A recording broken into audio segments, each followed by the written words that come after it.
The bell above the diner door rattled in the middle of a bright afternoon, sunlight pouring through wide windows and catching dust in the air like floating embers. No one noticed at first how the laughter at the corner booth was too loud, too sharp, how it cut through the warmth of the room like broken glass.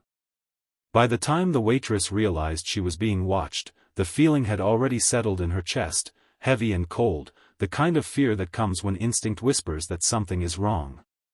What she didn't know was that someone else had noticed too, someone trained to see danger before it exploded, and beside him sat a silent guardian with amber eyes and a body coiled like a promise. If you believe that kindness deserves protection and that second chances matter, take a moment to like, comment, share, and subscribe to the channel's Soul Moment Story. Your support keeps stories like this alive. Mara Ellison had been working the day shift since sunrise, her apron smudged with coffee and syrup, her feet aching as she moved from table to table with practiced patience. The diner sat near a highway exit, busy at noon with truckers, families, and construction workers escaping the heat.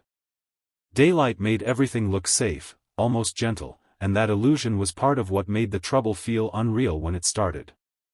The men at the corner booth wore leather vests despite the warmth, their eyes following Mara with a hunger that had nothing to do with food. Every time she passed, their laughter swelled, their gestures grew bolder, and the air around them felt darker, like a shadow spreading across a sunny floor. Mara had learned to endure. Life had taught her that keeping her head down often kept trouble away, so she focused on refilling glasses, on counting steps between tables, on the rhythm of work that usually carried her through the day. But the men wanted a reaction.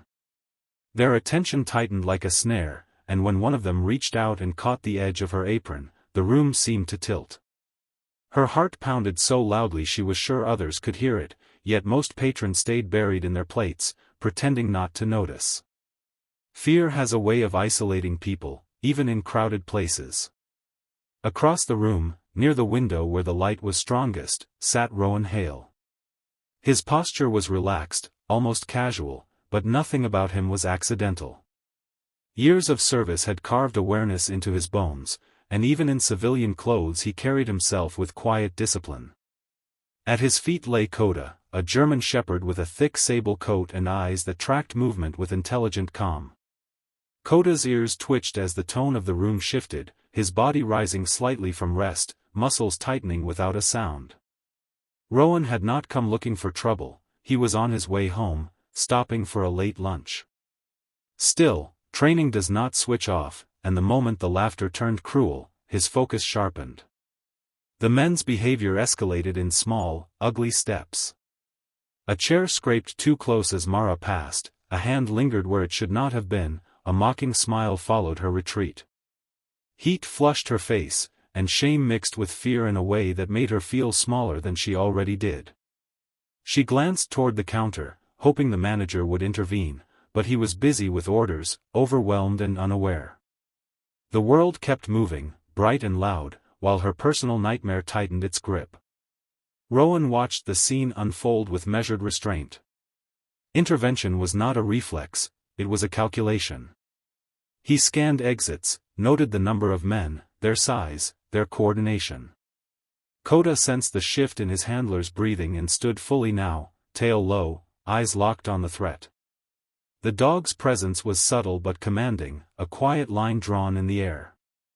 Daylight streamed in, glinting off the metal of the men's belt buckles, illuminating the tension like a stage light. When one of the gangsters rose from his seat, blocking Mara's path with deliberate slowness, something changed. The fear in her eyes flickered into resolve, a fragile spark that refused to be extinguished. She straightened, clutching her tray as if it were armor, and took a step back. That was when Rowan moved. He did not rush.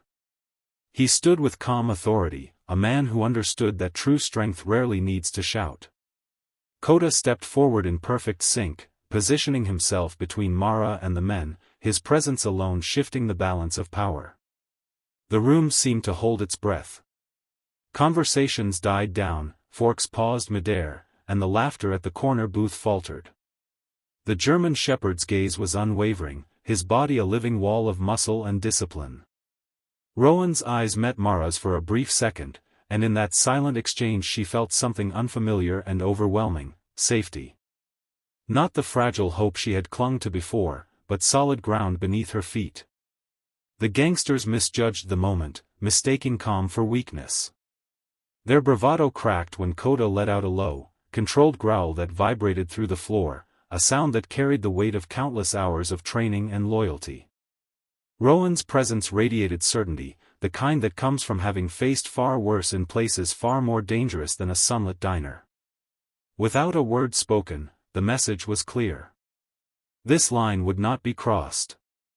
Fear has a strange way of flipping when confronted by something stronger. The men hesitated, glancing at each other, their confidence unraveling under the steady pressure of watchful eyes now turned toward them. One by one, patrons stood, not aggressively, but with quiet solidarity, their silence louder than any threat. Daylight poured in, exposing everything, leaving no place for shadows to hide. Eventually, the gangsters backed down, retreating in a flurry of muttered curses and bruised egos. The door slammed behind them, and the bell rattled again, this time sounding like release. The diner exhaled. Mara's knees trembled as the adrenaline drained away,